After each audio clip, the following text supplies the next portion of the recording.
121 TV bonjour wala bonsoir ça dépend ci rek ngeen ñi seetaan mbokk yi salaamaaleykum ginnaaw bi ñu leen nuyoo ñu ngi leen di jaajëfal ci teelu beeg safo bi bienvenue dans votre émission xew-xewu jamono ji comme toujours rek ni ñu koy daal defee lépp loo xamante ne ni dafa xew ci jamono ji ci mim réew rek wala ci bitim réew dañ koy daal di indi ci plateau bi daal di koy faram-fàcce duma daal di continuer sans pour autant nuyu kilifa diine yi kilifa aada yi nuyu ñi nga xamante ne ni ñoo tëdd ci lalu hôpitaux yi te di leen ñaanal yàlla nañ fa gaaw jóge ba mën a dem doxiwaat seen i soxla waaye ñu ngi nuyu aussi tamit ñi nga xamante ne ñoom ñoo nekk ci prison yi ci société bi lañu bokk ñoom it ñu ngi ñaan yàlla nañ fa gaaw a génne ñoom it ba ñu génn dem doxiwaat seen i soxla sama plateau nag tey dafa ala dawme ndax dama ci am sama ñaari invité balaa rek ñuy wéyal waxtaan bi damay daal di bàyyi sëñ Bassirou Cissé moom mu nuyoog mbokk internet ci 221 TV sëñ Bassirou mu ngi leen nuyu. ñu ngi leen di fay di ñaan yàlla doon di sutura comme d'habitude parce que fekkee tax ànd ak njëglaay 221 TV ak ñi koy déglu ñu koy seetaan. ñu ngi koy fay moom aussi bu baax a baax ma dem rek daal di nuyu sama góor sama xarit borom feeñal talent moom sëñ Saliou ñu nuyu la. Fanta maa ngi lay nuyu di nuyu sëñ Bass mi ñu bokkal plateau bi di nuyu internet ci 221 di nuyu ñëpp ñi nga xam ñu ngi suivre xew-xewu jamono émission bu baax bi. bu baax bi la. émission bu baax baa ngi nii xale yi moom lañ doon xaar. wallaay. am na solo bu baax a baax émission xew-xewu jamono ji rek dañ koy daal di door rek information bu njëkk mooy la réaction de Barthélémy Diaz suite à sa convocation injure publique constatée ak arrestation ñi nga xamante ne nii ñenn ci leader yi ku ci mel ni Barthélémy Diaz Ousmane Sonko ak Malick Gakou moom la ñuy daal di njëkk a waxtaanee rek ñu bàyyi ki nga xamante ne nii moom mooy sëñ Bassirou Cissé ñu développé ci wàllu bi. waaw merci Fanta merci vraiment ci cadre bi parce que tey bu ñu nee ay injures publiques Barthélémy Diaz dañ ko gis muy jàkkaarloo ak askan bi di wax ci anam boo xam ne ku ko dégg danga naan macha allah sapalapa tey nag ñu am loo xam ne daf ñu jaaxal mooy Barth dañ ko dégg muy saaga fa mu yegg ba saaga moo ko xam waaye ma yaakaar ne autorité politique dafa am lu ñuy séntu ci yow kon war ngay mën a maîtriser toujours sa bopp ngir ñi lay déglu ak ñi lay seetaan surtout xale yi ñu am lu ñuy roy ci yow loo xam ne mën nañ ko maanaam jëfee tey moom dafa saaga Barth a insulté publiquement on ne sait pas les raisons mais en tout cas c'est pas du tout vraiment appréciable. D'accord. Voilà, pour l'instant. loolu aussi tamit am na solo bu baax a baax vidéo yi Momo Saliou ba nga ko gisee nan la def d'abord Barthélémy Diaz nekk koo xamante ne nii tey Sénégal ñu bëri surtout wala particulièrement jeunes yi dañ ko nawloo tey bu nga gisee vidéo boobu noonu ban réaction nga am. bon man moom bettu ma je me dis man bettu ma parce que entre état ak opposant combat la. donc Barthélémy li mu def man je me dis que fi mu toll ba def ko loolu moom la li tax keneen fekk si ko ku mel ni Sonko wala Malick Gakou fekk parce que xamoon nañu tôt ou tard noonu lay demee combat bi mënul yem c'est-à-dire que mun nañu bett ci préparer ci ñenn ñi mais man di ko bettu ma parce que xamoon naa ne ñoom noonu la ñuy demee combat la ñoom ak état donc koo xam ne kenn nit la bëgg a néew doole bu ñeneen ñi ñëwee ñu demee noonu di nga saalit. waaye ki nga xamante ne ni tey jii moom mooy Barthélémy Diaz ak ni mu mel ak ni ko sénégalais yu bari nawloo est-ce que tey yoon la mu taxaw publiquement di génne ay baat yoo xamante ne ni tey jii képp koo xamante ne fu ko nawoon tey dina am lenn loo xamante ne wàññi ko ci moom. xam nga bu fekkoon ne ñun ak moom la duñu saaga mais moom ak état la parce que buñ ko jël féetal ko suñu ñun taxuñu Barthélémy saaga état moo tax mu saaga donc kon nañ ko bàyyi ak état mais du ñun moo tax mu saaga li ko état def ba mu métti ko ba saaga ko loolu ñoom la conseillé mais pas ñun. d'accord ma ñëw ci sëñ Bassirou li ma wax moom moo rek laay wax ndax Barthélémy nekk na koo xamante ne peut-être dañ ko nawloo fi nga xamante ne ni moom mooy Sénégal est-ce que yoon la tey ak lépp lu mën di am war na mën a taxaw publiquement di saaga. waaw moom laa la wax sànq politique day defar lu yàq politique de fekk lu yàq mu defar ko fekk loo xam ne dara ne mu fa mu def fa lu baax Barth mooy maire Sicap Mermoz bëgg a nekk maire Dakar yaa dama jàpp ne war na mën a am pour maîtriser ay pulsion parce que saaga ci agressivité la bokk te suñuy wax agressivité c'est-à-dire agression verbale am na foo xam ne sax nit ki nga jam ko paaka mooy gën a sedd que nga wax ko lenn li saaga xawi la sutura parce que Yonent bi alayhi salaam dina ko wax daf ne ku bañ ñu saaga sa waajur bul saaga waajuru jàmbur soo saaga waajuru jàmbur saaga nga sa waajur buñ la tontoo ak buñ la tontoo kon ñun foofu la ñuy waxee il y a le moral et la moralité. Le moral, c'est entre l'homme et Dieu. La moralité, c'est entre l'homme et la société. Mon moral am waroon na ko mën a permettre digganteem ak yàlla mu xool xam ne société bi dafa am lu mu warloo ak ñoom mu maîtriser boppam bañ a saaga. est-ce que tamit ñoom li nga xamante ne tey moom moo xew tey feefu ca Médina du ñoom ñoo ko causé seen bopp jàppoo ni li nga xamante ne moom mooy Barthélémy Dias waroon naa mën a dem wuy ji yoon sans pour autant mu dajale ay ndaw ànd ak ñoom pour mën a dem wuy ji. dajale ndaw loolu moo ko indil tey ñu jële ci moom ñu jàpp ci moom ña ko ca doon jàppale ñu ci bari. ci leader yi. Gaabu jàpp nañ ko. Sonko jàpp nañ ko. Déthié Fall jàpp nañ ko. boole ceeg moom ak ñeneen ñu nga xam ne xëy na xamuñu seen tur mais bañ a dem parce que yàgg nay dem. di wuy ji lu tax bii nii mu bëgg a dem yóbbaale. parce que y a influence. te influence bon c'est à partir de la conférence de presse que l'opposition ou bien la coalition Yewwi Askan Wi bi ñu tenir ba Sonko wax ñëw leen ñu ànd ak Barth du Barth moo fay dem moom donc lu mu leen jaral nañu ko loolu incitation à la violence la parce que tu crées un rassemblement qui n'est pas autorisé c'est sur ce xam naa motif bi tax ñu leen téye dañ naan trouble à l'ordre public. exactement moom nga jàpp ne yoon la tey ki nga xamante ne ni moom mooy Barthélémy Dias am na li nga xamante ne ni mooy convocation bi mu waroon dem wuyu ji yoon est-ce que yoon la tey ji moom wuyu gi mu war a dem wuyu ji mu ànd ci ay ndaw bëgg a dem ba créer ci li nga xamante ne ni moom mooy l'ordre. xam nga Sénégal lu ñu def benn yoon day ñaar Sonko biñ ko woowee le 3 mars dafa délégué population bi ànd ak moom finalement dañu bàyyi mu sedd Barthélémy bu demoon mel ne moom tamit dañ koy gàmmalee day def ni Sonko defoon pour mën a mucc c'est-à-dire ku nekk li ngay def xam nga ko pour man parce que Sonko bi ñu ko jàpp ñëpp dañoo bokk ci combat bañ bàyyi ko léegi bu ñu woowee Barth mel ne moom mu dem est-ce que moom duñ ko téye moom tamit léegi loolu war liñ defaloon Sonko lañ ko doon defar rek peut-être nag ñii dañ leen jokk cette fois-ci rek mais même cas bi la rek pour man même cas bi la xam nga ne Barth ñu ngi koy toppee 25 briques 25 millions Sénégal amul kuñ Sénégal Njaga Diop ki nga xam ne moo faatu ci jàmmarloo yooyu amoon ay waajuram nee nañ moom faatu na waaye li justice wax ne bàcc na ko joxe muy 25 millions yi ba léegi bàcc joxe Sénégal amul benn homme de politique bu fi jaar wàcc dañu topp ci dara amul ku fi jaar mu lu ñuy topp muy Barthélémy Dias muy Sonko ba ñu wëree wër amuñu lu ñu ko topp dañu ko topp viol amul benn homme de politique bu sa di ginnaaw set fii Sénégal amul muy maire muy acteur développement président tout amul ku sa ginnaaw set ci politique Sénégal parce que ñoom loolu lañ bëgg dund en fait di tuumaal nit pour néewal ko doole léegi comme que loolu mooy suñ dund nag ñoom seen biir nañuy xeex rek ñoom la rek doy na waar li fi am tey fi nga xamante ne ni moom mooy Médina doy na waar trop donc dañuy daal di tëj point boobu rek indiwaat beneen xibaar boo xamante ne ni dañ koy tuddee levée immunité de parlementaires des députés poursuivis pour trafic de passeport li nga xamante ne ni moom mooy trafic de passeport coowal li temps yi bari na fi lool ba ñenn ci ñi nga xamante ne ni ay député lañ fii ci Sénégal daal nañuy teggi seen i malaanu kiiraay fii ci Sénégal loolu aussi tamit nekk loo xamante ne ni doy na waar trop. loolu lañ doon xaar parce que Thiat Simon am na ñeneen ñu bokkal nekk ci kaso ba mbir mi ci ñoom la jógee muy M21 M23 ña nga xam ne ñoo ko nasoon ñu ca gën a fës ñu Thiat di Simon dañ leen téye ci ay passeport diplomatique ci li ñu wax te li ñu wax moo law ba nga xam ne de dugg na biir assemblée mu am fa ay député yu bokk ci trafic bi ñooñu tey dañ ne seen immunité parlementaire seen bubbu kiiraay summi nañ ko mën nañoo dem wuy ji justice te loolu tam aussi la ñuy xaar ci justice loolu la ñuy xaar aussi ci les politiques les autorités politiques parce que du ne rek da nga nekk politicien bon député nga wala maire nga wala conseiller nga ba bu la yoon soxlaa waru la am pour waroo dem yow wuy ji te booy wuy ji tamit wax dëgg yàlla ba ngay def la ngay def ba ñu lay topp boobu amoo kenn koo ko bokkaloon kon booy wuy ji demal yow dong nga def je pense qu'il y a pas de quoi à dire sur ce point c'est ce qu'on attendait de la justice sénégalaise et donc voilà bravo pour la justice sénégalaise et de même que aussi nous apprécions le courage de l'Assemblée nationale parce que ña fa nekk tey nekkul ne y a une solidarité professionnelle ou bien de quoi que ce soit mais dañu def li nga xam ne loolu lañ doon xaar ci ñoom kon il faut que loolu tam aussi ñu koy apprécier farfarloo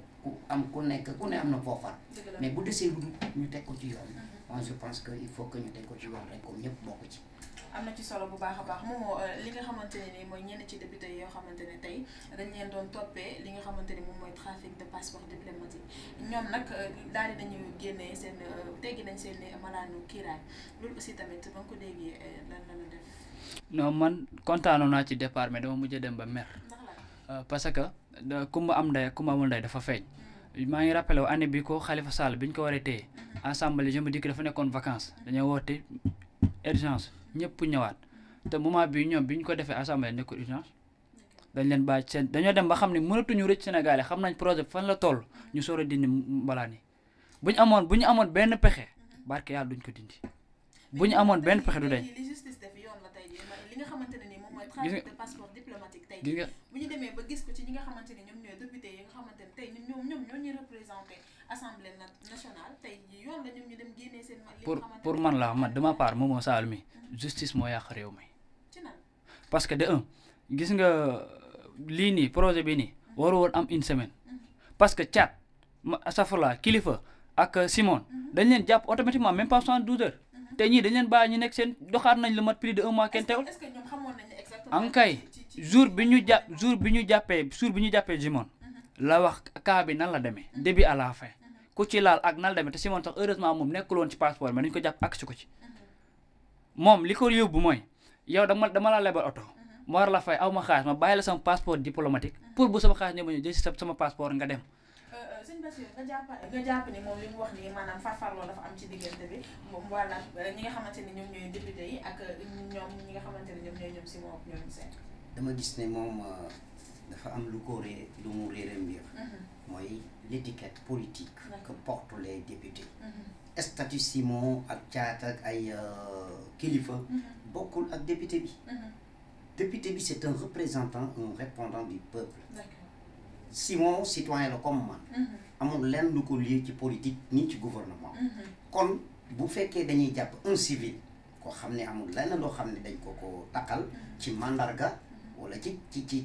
raaya bokkul ak ki nga xam ne dafa yor ay responsabilités étatiques. Un député il a des responsabilités étatiques. Procédure d'arrestation boobu fañ jaaroon ba falka dafay jaaraat foofa ban folli ko looloo waral lu ñu mel mais du ne dañu ne taxal dañu war a ñëw di tig oota ñu dajale ñëpp ñu wootee ñu génne non du noonu. Il y a une procédure qu'il faut respecter et ça c'est établi par la loi. La loi dit que mon politique bi dafa am kiiraay mbalaanu kiiraay bi xoolal bañ koy fan lañ jaar ay élection lañ jaar ban paree ci élection da nga foog dañu ñëw rek ni ko acca député nga non. Il y a une enquête de moralité. Exactement. Enquête de moralité après am na prêter serment. ñoom ñëpp dañu prêter serment. donc nañu bàyyi xel ni daal ñoom ñaar seen étiquette seen casquette. seen mbaxana bi ñu sol bokkul. mais Fanta damay ñëwaat ci lu doyen wax damay ñëwaat tuuti ci lu doyen wax parce que nekkul ni ci ñoom la tàmbalee ñaata député ñoo def benn faute bu ndaw assemblée dañ koy ordonné uniquement pour dindi ko lii du faute. parce que pour man passeport diplomatique mooy Sénégal te am na ñoo xam ne ay fautes yu ndaw lañ def dañ koy saisir fët waaye gis nga lii du lu ndaw gis nga da passeport diplomatique moom mooy suñu réew parce que moom la ñu am may ma tuuti ma terminé loolu mooy suñu réew léegi ki mën a def ki ñu mën a jiñ benn viol assemblée ñu saisir ko benn 1 mois fët pour teggi mbalaanu ki taayam boo ko teg ki def ki trafiqué passeport diplomatique nga bàyyi ko pendant 3 mois wala 4 mois mu ne ci liberté projet bi kii nekk ci la ñee nekkoon ñoo yem même pays biir gis nga assemblée la ñoo yem même pays bu ñu nekkoon. dafa am loo xam ne dañ ko war a bàyyi xel. bul ne sàcc dagan na ba tax nga sàcce nu la neex. gis nga prison ku fa dem dafa am ay catégorie ay classe ku ci ne ak fañ la war a dugal ca atte ba tam boo demee tribunal ñi ki la war a atte dafa am tribunal bu la war a atte ak juge bu la war a atte loolu c'est la réglementation te lu amul règlement du dox anarchie mooy am ku ëpp doole sa morom néewul ko doole donc man li ma gis te looloo am mooy noir sur blanc lañ ko bind il y a une procédure à respecter l'Assemblée l'a respecté et alors il faut saluer le courage de l'Assemblée pour avoir respecté cette procédure. En tout cas, man, de ma part personnelle, je suis complètement d'accord avec la justice parce que bu demee ba ñi nga xamante ne ni ñoom ñooy député yi di dem di dugg ci li nga xamante ne ni moom mooy ay trafic de passeport diplomatique tey jii bu ñu jëlee seen immunité parlementaire daal di koy lever donc nekk na loo xamante ne ni c'est à saluer par rapport ak loi bi nga xamante ne ni ñi ngi wax ne wala justice bi nga xamante ne ñi ngi wax ne mi ngi fii ci Sénégal ci suñu même réew dañuy daal di tëj loolu rek ubbiwaat dem ci wàllum politique fi nga xamante ni moom mooy Parcelles Assainies les élections locales 2022 Mbaye Niang nag il recadre l'opposition moom ci Parcelles Assainies. waaw xam nga c'est un peu équationnant du fait que moom mu nekk opposant di recadrer ay ñu mu bokkal ci opposition. Exactement. Mbaye Niang plutôt c'est le leader, c'est le coordinateur du cercle des jeunes leaders au Parcelles Assainies muy benn kuréel boo xam ne ay ndaw ñoo ko seq moom mu jiite leen mu wax ne slogan mooy force dox ci dëgg. D'accord. donc moom tey bu demee ba ne opposition bi dañu war a xoolaat seen bopp ci kaw réclamation yi ci rejet yi ñi nga xam ne seen liste jàllul ñoom ñoo ko teg seen bopp li mu wax mooy daf ci am ñoo xam ne seen liste c'est incomplète ou bien c'est mal fait te tamit les autorités territoriales muy préfet sous-préfet ak gouverneur mais li leen yoon jàngal loolu la ñuy appliquer tey boo ñëwee nga ne da ngay dem marché bëgg a togg benn plat quelconque nga am loo manquele mais ki sa ceeb dina sa togg boobu dina sooxe te bu sooxee boo ko tegee bul wax de parce que yow yaa dem marché am na loo manquele donc kuy dem compétition da nga war a matal sa li la tax ngay mën a bokk ci compétition bi moom loolu la wax donc il est dans l'opposition aux Parcelles Assainies pour les élections locales mais il fustige aussi le comportement et l'attitude ou bien l'attitude de certains de ces comment dirais-je de ses camarades de l'opposition ou de ses confrères de l'opposition parce que ñoom li ñuy def nii naan liste bi waruñ koon rejeter bee lañ waroon a kii gouvernement bi le parti au pouvoir la coalition du parti au pouvoir ou bien la coalition Benno Bokk Yaakaar amul benn tir sur les 14 raisons ku ñu rejeter sa liste nee na loolu daal wax ju yàqu la nañu dem ngembuwaat parce que kuy bëre da ngay ngembu te sa ngemb it na dëgër. na dëgër sinon dina gaaw a tas de moomoo ñu gis ni li nga xamante ne ni moom mooy politique wala élection locale yi 2022 danse na fi nga xamante ne ni moom mooy Parcelles Assainies nga xamante ne nag moom mooy Mbaye Niang daal dinay wax dëgg ñi nga xamante ne peut-être ñoom ci opposition bi lañu bokk parcelle daal affaire yi nar na. xam nga du parcelle kese sax peut-être que ci mairie yëpp la mais man li ma ciy wax mooy que élection yi amoon wala ñu doon falatuñ instant bi ndaw ñi war nañ mën a xool fi ñuy jaar xool fi ñu nekk ba pare man pour man élection maire ren yi mu ngi soog a am Sénégal waaw parce que te lu ci am rek état moo ko doxalee noonu donc ñi nga xam ne ñoo dëkk Parcelles wala ñoo dëkk Guédiawaye ñoo dëkk Thiaroye nañu xool ki leen doy ñu fal ko parce que tamit boo falee doyen bu subaa booy jooy tamit yow doo nga yaay jooy de waaw non du question di ñeme état mais damay am logique xam nga par exemple tey bu fekkee ni da ngay gis ñaar ñi xëccoo xam nga tey ñun li ñu sonal mooy da ngay am benn kara mu lay chaque jour mu lay guddi de la bëccëgal suba élection jot kara néew doole wàccee di woote ci jàmm nga ni da nga dem doyen parce que kara yorul léegi doyen moom li mu la financé woon fii ak jotu ko moom mu dooleekaat yow léegi ñun te ñun mënuñoo mos ñun léegi kara bi doon wàcc soli daal ci ndox mi di ngacc di tuur da nga koy fàtte waaye kii jor ay saako ceeb ay 20 litres diwlin na moom non ca ngay daal di dem mais après est-ce que kooku noonu lim la jox noonu du ko récupéré waat ba pare soor laatal ñu nga gis ñu jot ñëpp looloo leen dal da koy récupéré nañ tëj loolu man mairie laay xaar xam naa bi bis bu ma ci engagé kenn sama plateau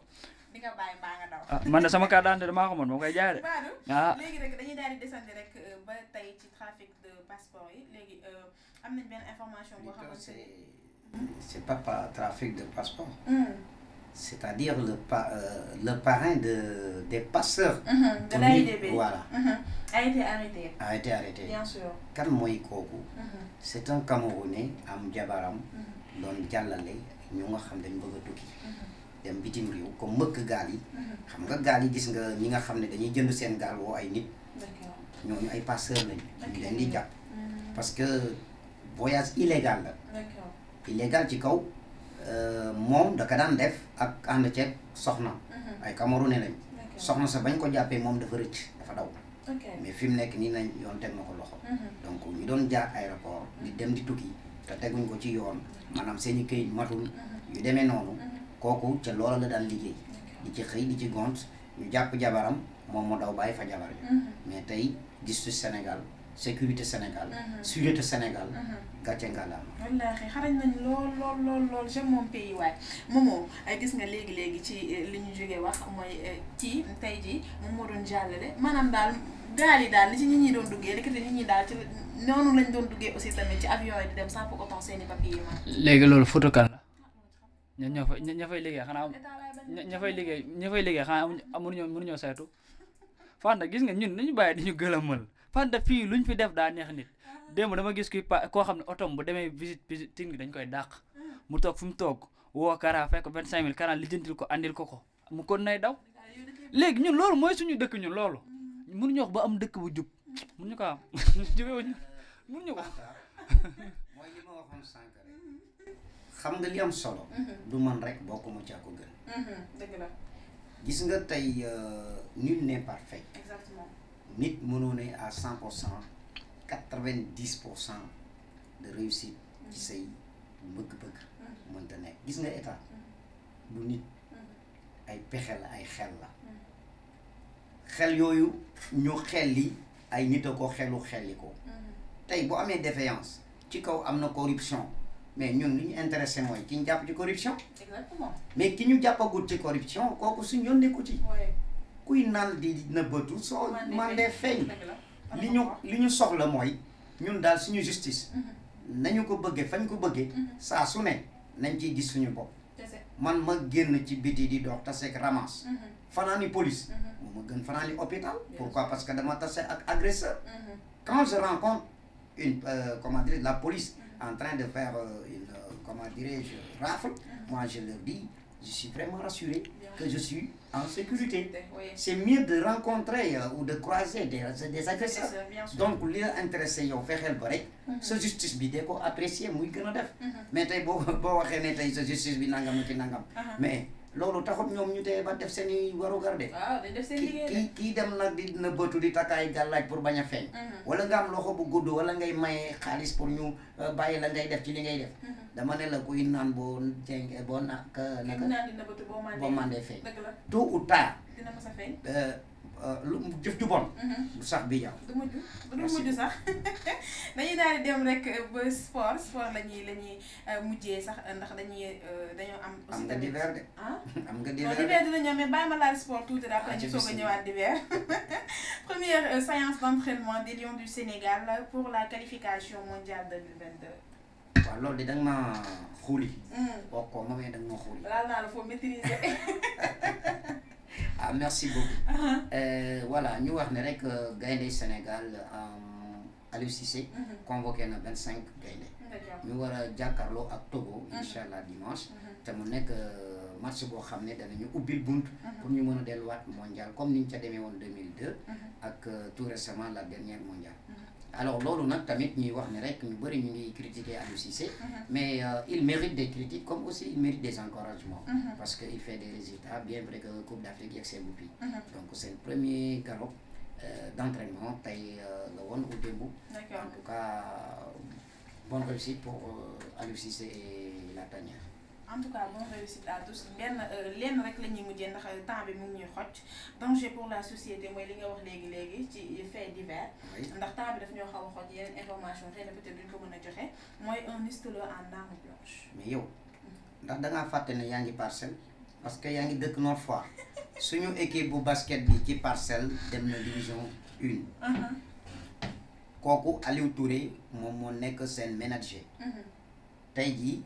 Parcelles am na équipe bu basket buy football première division ci championnat basket comme ñoom Duc ñoom Jaraaf ñoom comment dire UGB Université Gaston Berger ñoom ñëpp ni ñuy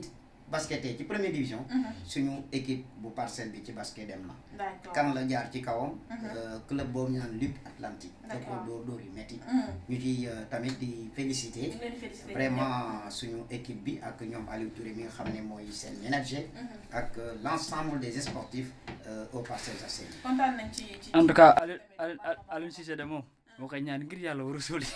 Aliou Cissé ngir yàlla mu gañe rek baa dem mu koy kub rek baa dem Aliou Cissé dama lay ñaan rek ngir yàlla sonn nañ trop ci ay jooy jënd ay moyen pëj tàpp ni ren moom gagné rek man. Voilà. Tu me parlais de faits divers sur un, comment dirais-je, un danger pour la société. Benn big bi ñi def armation xam nañ ne big bi mën nga cee rey fukki nit. Oui, à l'aide de ce stylo écritoire bii mën nga cee rey fukki nit. mii nii amul dara. mais am na ci image yi ñu jot. big boo xam ne paaka la. big boo xam ne boo ubbi paaka la. léegi nag loolu dañuy attirer l'attention de la population des Sénégalais. que ne boo demee ci ay rassemblement ci ay foo xam ne ñaxtoo fa am. ay marche ak ay yu demee noonu. na nga bàyyi xel ne nit mën naa yor big. nga foog ni big la ndeke paaka la moo dab wut la ko. te bu ko génnee rek nga yem foofa. donc loolu mu ngi ci image yi. ñu bàyyiloo ci xel askan bi. parce que danger la daal. Momo looy wax ci loolu. waaw mooy li may wax chaque jour rek. ak big boo xamante ne daal forme big la yor mais beaucoup. waaw gis naa image yi mu tiital ma trop yaakaar naa sax def naa ko estati mais mooy que ni nañu gën a sàmmaat. nañu gën a sàmmaat te gën a veiller ci côté sécurité. parce que dafa doy waar loolu dafa doy waar nañ ci gën a sàmmaat gën a keet parce que loo yaakaar ni big la fekk ni yow moom. doy na waar dañuy bàyyi rek suñu Bassirou Cissé moom aussi mu tàggoog internet ci 221 TV. di leen wax jërë ngeen jëf ci seen teewlu ak tamit seen vraiment encouragement yi ngeen ñuy jotali. yéen ñi nga xam ne yéen nekk ci net bi. ak tamit la partie technique sans exception. ak assistant yeeg assistante yi. di wax tamit waa Parcelles Assainies maa ngi leen di ñaan fañ jëm yegg ci ak jàmm. nañ ko bëggee fañ ko bëggee ak tamit vraiment ñu ànd ceeg dal te xam ne tey bis la waaye suba am na. te nag ñettali boo gis nay rafet. merci pour Fanta. toujours comme d'habitude incomparable Fanta. et merci aussi également à Momo Mohamed Dieng. Momo moom góor contraire laa koy wooye. yow aussi tamit ça a été un plaisir chaque fois rek di la invité wala di bokk ak yow suñu plateau xew-xewi jamono ji Momo. bala nga tàggatoo rek. waaw maa ngi jaajëfal ñëpp ñi nga xam ne ñu ngi doon seetaan à travers 221 di nuyu doyen man moom nii laa mel du ma gan ci kenn man nii laa mel parce que damay bëgg ñenn ñi chaque jour muy am nuñ koy gisee di jaajëfal ñëpp ñi nga xam ñu ngi seetaan waaye di lancer appel ci nga xam ne moo di maire yi wax dëgg yàlla ñu indi dëgg. waaw surtout sama waa dëkk waa Mbar ku nekk ngi xëccoo ku nekk ngi ñoddi waaye nan ñëw ci fulla rek ku fa yàlla teg ñu xam ni yaa fa nekk di jaajëfal ñëpp bu baax a baax. encouragé ma suma stagiaire yi ñoom Mohamed Sané ak non gars yi kenn du ñoom ñu nekk si ginnaaw ñu ngi leen di remercier aussi tamit di leen jaajëfal bu baax a baax moom mooy yow aussi tamit mbégte rek la ñuy am ak kontaan di bokk ak yow plateau xew-xewu jamono ji mbokk internet ci 221 TV li leen indiloon seen émission xew-xewu jamono ji ñi leen di ñaanal kendal wala fanaan ak jàmm ça dépend ci bi ngeen di seetaan merci beaucoup et à la prochaine.